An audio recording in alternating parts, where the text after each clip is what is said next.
Hey kids, and welcome to the show. Today I'm going to be talking to you guys about a topic that I've actually recorded a lot, and for whatever reason, they've never popped up on YouTube. And that is the subject of racism. I've mentioned it a few times in some videos, but to really go through my story, I've never really done that. And I don't plan to do that today, but I was asked a question from my daughter, and I definitely want to address that. And that question was what my views were on racism in our society. And it really stems from the fact that she is biracial. Hey guys, we'll get right back to it. Just wanted to remind you to like, share, and subscribe, and head over to the description, click on my link, and buy some Scars and Stripes coffee to support our channel. It's only sold by veterans, so it supports, it empowers veterans, and it empowers us to make these videos. So, well, let's get back to the show. I was not biracial growing up. Both my parents were Puerto Rican. So I was like triracial, maybe no. But seriously, growing up, I had a Puerto Rican dad, a Puerto Rican mom, and I was raised by a Puerto Rican family. When my mom went to work, I was with my aunts and uncles. I was with my grandparents. I was always around my culture. I didn't actually witness what today would be called white culture a whole lot until I started school. And I'm talking kindergarten now, because I did have friends in the neighborhood, but that wasn't something that came up with us. We were just outside playing, and I think our neighborhood, for the most part, the one that my grandfather had moved into, was a pretty diverse neighborhood. It was pretty nice. At the time, at least growing up, I thought it was. All the kids played together. It was a working class place. The first time I ever knew that I was different was actually in kindergarten, and only because I spoke Spanish in the class with the English, because we had a bilingual household. My grandparents only spoke Spanish, so I speak broken Spanish, and my mom and my aunts and uncles spoke English. So I spent a lot of time with my grandparents and listening to my aunts and uncles speak back and forth in Spanish, so I picked up some. I took a little bit in college, and now I know enough to get me in trouble, but I also know enough to get a smile from someone that's working. The reason I say that is because I really didn't face that type of adversity. My kids are. My daughter asked what my views were on racism because she is identifying as a biracial. I never really looked at that. We always looked at two races growing up. You had black and you had white. And we kind of always tried to fit in. Like our cultures were the Hispanic side of us. That's our culture. That wasn't like our race. We were either a black Hispanic or a white Hispanic. And that probably comes in our family specifically because we come from Puerto Rico, and Puerto Rico has a very diverse culture. The roots there, the Taino Indians, they were completely eliminated after the settlers came. And that's a whole other video, and one I've studied a lot. But our family, we know, has French, we have Spanish, and we have African descendants because during the slave trades and all that, a lot of Africans were brought to that area. And then we're talking about, for us, it was probably Nigeria. This is the best that I've been able to study so far, along some other tribes. But knowing how our family, personally, have formed over the years and listening to stories of my grandparents and having studied different religions, I know that there's some Santeria that has taken place, and Santeria comes from Catholicism and the African Yoruba tribe. So we have some of that. So we have a little bit Nigerian in us. So until we start going back, I really couldn't tell you what we were other than we were white Hispanics or black Hispanics. When I joined the military, it was really interesting because it was the first time I'd ever spent a lot of time with Puerto Ricans. And I thought that all Puerto Ricans were cool. Like I saw all the blacks got together, all the whites got together, and that was it. You know, it was like they tribed up. And I said, oh, look, there's Puerto Ricans. I'm going to go tribe up because that's what you do in the military, right? Well, I couldn't tribe up because I wasn't the right kind of Puerto Rican. I was a mainland Puerto Rican. I wasn't born on the island. So the Puerto Ricans that were born on the island didn't accept the Puerto Ricans that were not born on the island. It's dumb and tribal. And that was the first few days, maybe the first week of basic training. And then all of a sudden you realize that all that tribal BS is just that. It's BS.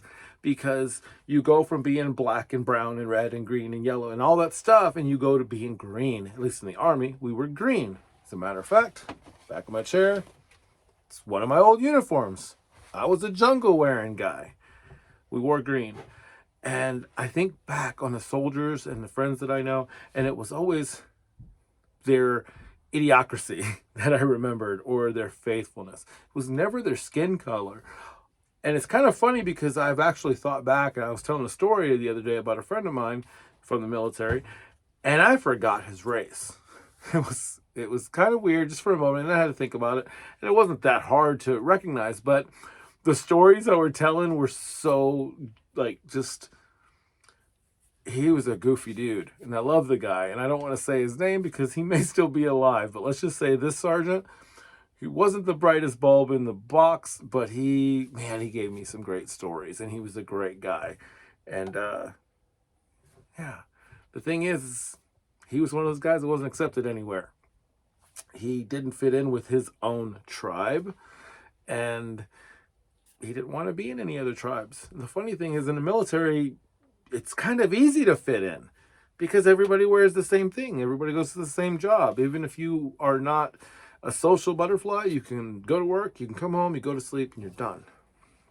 I'm talking about I'm not talking about, when you're sleeping with an M16 and waiting for something. I'm talking about peacetime, when you're at a base or something, you're just doing your 9 to 5. I'm not talking combat, that's a whole different story. But when you're doing your 9 to 5, there's really not, there, at least when I was serving, that was over 20 years ago, there wasn't a whole lot of the black people over here, the white people over here, the Hispanics are over here. It was more like, those guys over there are in charge, and we need to figure out how we're going to make sure that we can survive another day, that we can make sure that we're all up, that we're all in formation, that we're all doing PT, that we're all finishing and accomplishing the mission. And really, what else is there? We can look at these people on the outskirts that are screaming, I'm better than you because I'm white, or I'm better than you because I'm black, I'm better than you because I'm Hispanic. And the reality is, none of that matters. Because although relationships that I've had have benefited me, and I can tell you that there are some instances where being a certain race is very helpful. But once you build your skills to a point where it's undisputable that you have those skills and that you are a person of integrity, the color of your skin starts to matter less. The color of your skin only matters when you have nothing underneath it of substance. So my kids, work on the substance that's under your skin, and know that our melanin allows us to be darker in the summer and lighter in the winter.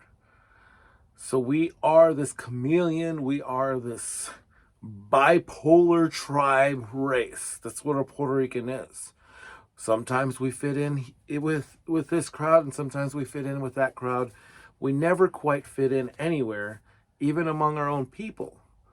So we love hard and fast, which sucks because we meet people and we love them, we latch onto them, and we love them. And when you learn to love someone very quickly, when that love or that relationship ends, we fall really, really hard. But I can tell you, I have had the honor of cooking meals for the governor. I had my E4 pinned on by a 2-star general. I got to hang out with some of the coolest people in the world. And when I had the skill to be in the room, and they knew I had the skill and I was supposed to be in the room, my skin color was just a little different. It was just a little lighter, or it was just a little darker. It really depended on which room I was in. But I can tell you, as a quote-unquote minority, the only thing I think is important for me is to provide generational wealth for my kids. So I'm making decisions about my health, about my investments, and about how we move forward, because when it comes down to it, it doesn't matter what color you are. It really doesn't matter how much money you make.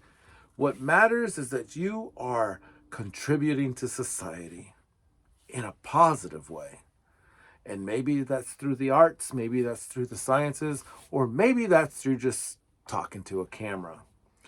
But don't let these elite people tell you that you're less because of the color of your skin.